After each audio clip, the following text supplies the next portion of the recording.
ایک شخص رسول اللہ صلی اللہ علیہ وسلم کی خدمت میں حاضر ہوا، کہنے لگا یا رسول اللہ مل ایمان، مجھے کیسے پتہ چلے گا میرا ایمان ہے بھی یا نہیں، ایمان کی کیفیت میری کس سطح کی ہے؟ اس لیے کہ یہ ایمان ایک سطح پہ تو رہتا کوئی نہیں، بڑھتا بھی ہے گھٹتا بھی ہے، بڑھتا بھی ہے گھٹتا بھی ہے۔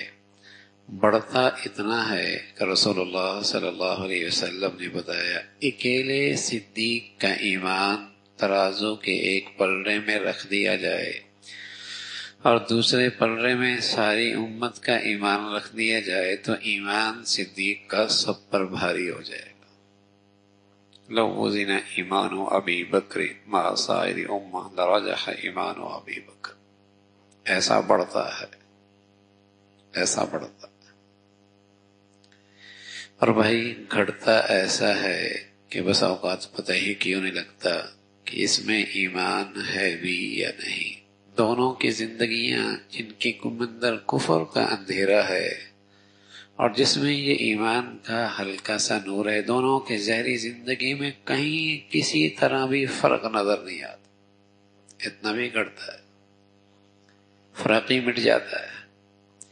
اور یہ بڑھتا ہے تو اس شان کا بڑھتا ہے، اس شان کا بڑھتا ہے، بڑھتا ہی چلا جاتا ہے، بڑھتا ہی چلا جاتا ہے۔ ایک ہے ایمان کی کیفیت، ایمان کا نور، وہ بڑھتا بھی ہے گھٹتا بھی ہے، بڑھتا بھی ہے گھٹتا بھی ہے۔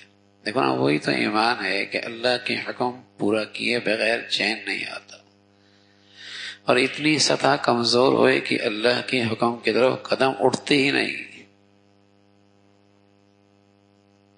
اللہ کے حکم کے بغیر چین نہیں آتا۔ اور وہ بھی ہے کہ اللہ کے حکم کے لیے قدم اٹھتے ہی نہیں۔ اب ایک شخص کو پتا ہے کہ یہاں سامنے الماری میں سیب ہے، اور یہ بھی پتا ہے اس میں توانائی ہے، اور یہ بھی پتا ہے اس کا ذائقہ بھی اچھا ہے، اس میں قوت بھی ہے، لیکن ہمت ہی کوئی نہیں، طاقت ہی کوئی نہیں کھڑے ہو کے اسے اٹھا لے۔ پتا ہے اسے، لیکن کھڑے ہو کے اسے اٹھا لے، قوت ہی کوئی نہیں۔ پتہ ہے نماز ہے، پتہ ہے زکوٰۃ ہے، پتہ ہے غیبت حرام ہے، پتہ ہے جھوٹ حرام ہے، لیکن وہ ایمانی طاقت ہی کوئی نہیں کہ اللہ کے حکموں پہ یہ آ سکے۔ پتہ ہے اسے، وہ قوت کوئی نہیں، وہ طاقت کوئی نہیں۔ تو ایک شخص آیا کہنے لگا یا رسول اللہ مل ایمان، مجھے کیسے پتہ چلے گا کہ میری ایمان کی سطح ہے بھی یا نہیں، کس کیفیت کے ساتھ میری ایمانی زندگی ہے؟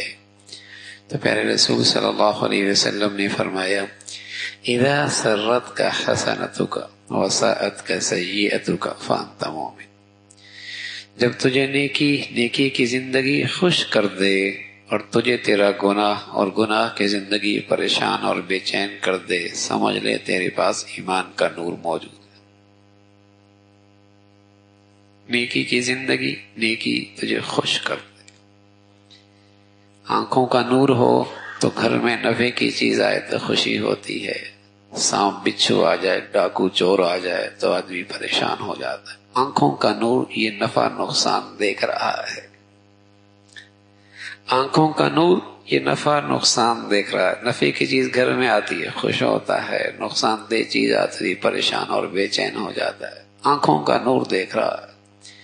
میرے عزیزو، اللہ ایمان کا یہ نور نصیب فرما دے تو ایمان کا نور پھر دیکھتا ہے، نیکی کی زندگی آئی، گھر میں خوشی ہوتی ہے، گناہوں کا گناہ کی کوئی شکل گھر میں آ جائے، زندگی میں آ جائے، پریشان ہو جائے تو یہ پتہ ہے کہ اس کے اندر واقعی ایمان کا نور موجود ہے، ایمان کا نور موجود ہے۔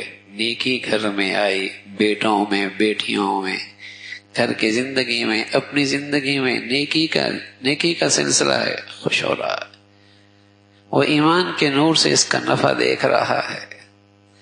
گناہ آیا، اللہ کی نافرمانی آئی، ایمان کے نور سے اس کا نقصان دیکھ رہا ہے، پریشان ہو گیا، اف میرے کاروبار میں یہ گناہ ہو گیا، میرے دفتر میں یہ گناہ ہو گیا، بچی کی زندگی میں یہ گناہ ہو گیا، اس کا نقصان ایمان کے نور سے وہ دیکھ رہا ہے، چین نہیں آتا، جب تک کہ اپنے بچوں کو، بچیوں کو، اپنے گھروں کو، اپنی زندگی کو ان خطرات سے بچا نہ لے، چین نہیں آتا۔ جب تجھے تیری نیکی کی زندگی، نیکی خوش کر دے اور تیرا گناہ تجھے بے چین اور پریشان کر دے، فانت مومن، تو ایمان والا ہے۔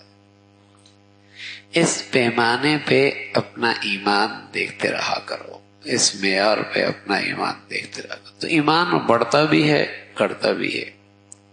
اور ایمان کی سطح بھائی ایسی بھی گڑھتی ہے کہ گناہوں سے خوشی ہوتی ہے، نیکی سے پریشانی ہونے لگتی۔